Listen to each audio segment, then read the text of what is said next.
What values, Philip, do you hold about learning or teaching in the classroom? Well, I think that both learning and teaching, students and teachers need to build some trust in the classroom. The students need to trust the teacher so that the teacher can ask good questions, and the students aren't afraid to answer them. Students aren't afraid to make a mistake. They trust the teacher to use what they give them. Great, great. And it seems like they also develop that sense of comfort as well. That's great.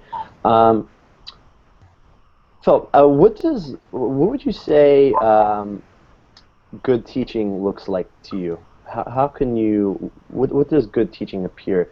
You could talk about experiences, viewing other teachers, or experiences yourself. Okay. Okay. Good teaching, I think good teachers always possess a high level of patience.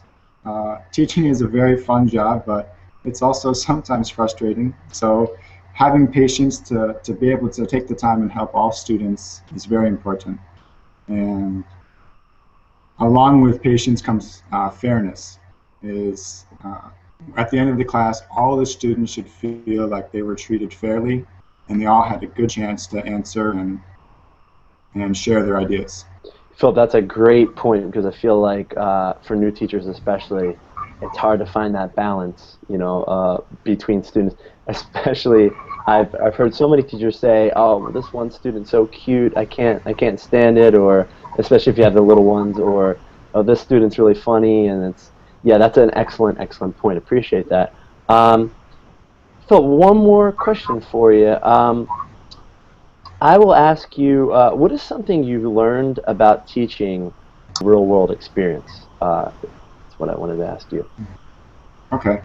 Uh, Something from a real classroom. Well, I learned that with the younger students, sometimes they need to be taught how to learn or how to have discussions.